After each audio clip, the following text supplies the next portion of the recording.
আসসালামু আলাইকুম ওয়া রাহমাতুল্লাহ। আমাদের আব্বা আম্মা আত্মীয় স্বজন যারা বিদায় নিয়েছেন তাদের কবরকে জান্নাতের সর্বোচ্চ মাকাম বানিয়ে দিন।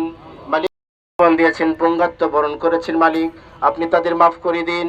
মালিক এই আয়োজন যারা করেছে মালিক তাদের মাফ করে দিন, তাদের সকল প্রকার বালা মুসিবত দূর করে মালিক। হাদি ভাইয়েরকে আল্লাহ তাআলা শাহাদাত হিসেবে কবুল আর মঞ্জুর করে নিন। মালিক তার ছোট্ট একটি বাচ্চা আছে, আল্লাহ তার পরিবারের প্রতি রহমত আল্লাহ আমাদেরকে মাফ করে দিন। ইয়াসিফুন ওয়া সালামুন আলাল মুরসালিন ওয়ালহামদুলিল্লাহি রাব্বিল আলামিন। আধিপত্যবাদ এবং সম্প্রসারণবাদের এজেন্টরা এই হাদিকে শহীদ করেছেন, নির্মমভাবে গুলি চালিয়েছেন। আমরা সবাই বলেছি হাদি একজন খাঁটি দেশপ্রেমিক ছিল। হাদি এদেশের মানুষের মুক্তির লক্ষ্যে, এদেশের মানুষের গণতন্ত্র ফিরিয়ে দেওয়ার লক্ষ্যে সবসময় কাজ করেছেন। হাদি ছিলেন ফ্যাসিস্ট হাসিনার বিরুদ্ধে জুলাই আন্দোলনে একজন সম্মুখসারী যোদ্ধা। তিনি তার নিজের জীবনকে তখনই বলেছেন বিভিন্ন সাক্ষাৎকারে, আমার জীবন দিতে চাই, ফ্যাসিস্টকে মুক্ত করতে চাই। হাদিদের কখনো মৃত্যু নাই, হাদিদের মৃত্যু হয় না, হাদিরা বেঁচে থাকে।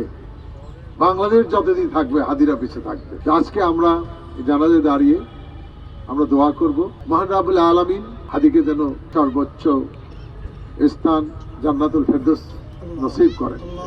আল্লাহ পাক যেন তাদের এই শোক সহ্য করার শক্তি দেন, এবং তার যে বাচ্চা রয়েছেন ইতিমধ্যেই তার পরিবারের দায়িত্ব সরকার নিয়েছেন, আমরা সেজন্য সরকারকে ধন্যবাদ জানাই। আর একটা জিনিস আমরা লক্ষ্য করছি, হাদির এই ঘটনাকে কেন্দ্র করে দেশে একটা অরাজকতার বিশৃঙ্খলা সৃষ্টির চেষ্টা চলছে। আমরা সর্বস্তরের দায়িত্ববান যারা রয়েছেন তাদের কাছে আমরা অনুরোধ করতে চাই, এই বিশৃঙ্খলা সৃষ্টির মধ্য দিয়ে ফ্যাসিস্ট সরকারকে সহযোগিতা করা হচ্ছে। ফ্যাসিস্ট সরকারের যারা দোসর, যারা ষড়যন্ত্র করছে, আগামীতে একটি সুষ্ঠু অবাধ নিরপেক্ষ নির্বাচন যাতে না হয়, এই নির্বাচন বানচাল যারা ষড়যন্ত্র চেষ্টা করছে, বরং তাদের হাতকে শক্তিশালী করে দেওয়া হবে। এই জন্য আমাদের সকল দেশপ্রেমিক, জাতীয়তাবাদী শক্তি, ইসলামী শক্তি যারা আছেন, বাংলাদেশের স্বাধীনতার সার্বভৌমত্বে যারা বিশ্বাস করেন, এবং এই স্বাধীনতার সার্বভৌমত্ব যেমন একদিনে আসেনি, দীর্ঘ 9 মাস যুদ্ধ করতে হয়েছে, 30 লক্ষ লোকের শহীদের রক্তের মধ্য দিয়ে 2 লক্ষ ভবন ইজ্জতের বিনিময়ে আমরা স্বাধীনতা পেয়েছি। আমরা আবার নতুন বাংলাদেশ পেয়েছি এই 24শে জুলাইয়ের মধ্যে, ফ্যাসিস্ট মুক্ত বাংলাদেশ।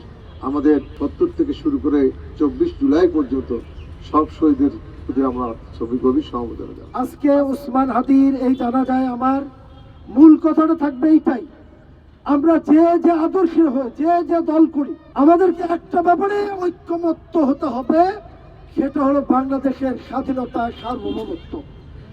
এবং আমাদের স্বাধীনতা সার্বভৌমত্ব যে একমাত্র ভারতের পক্ষ থেকে হুমকির সম্মুখীন, সুতরাং এক্ষেত্রে আমাদেরকে দ্বিধা বিভক্ত হলে চলবে না, ঐক্যবদ্ধ থাকতে হবে। আমরা দেশ কিভাবে শাসন করব, দেশে কোন দল থাকবে, এটা ভিন্ন ইস্যু, কিন্তু ভারতীয় আধিপত্যবাদের বিরুদ্ধে আমরা সকল দল, মত, ধর্ম, বর্ণ নির্বিশেষে সকল ঐক্যবদ্ধ। এটাই হবে আজকে এই শহীদ আব্দুল হাদির জানাজা থেকে আমাদের মূল শিক্ষা।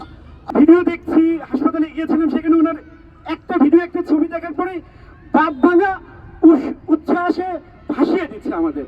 আমি এজন্য হাদি ভাইকে অভিমান করে বলি, ভাই তুমি তো বেঁচে গেছো, ভাই তুমি তো এখন মানে আল্লাহ তাআলার কাছে হাজিরা দিতে চলে গেছো। তুমি এখন কি করছো? জান্নাতে পাখি হয়ে ঘুরে বেড়াচ্ছ।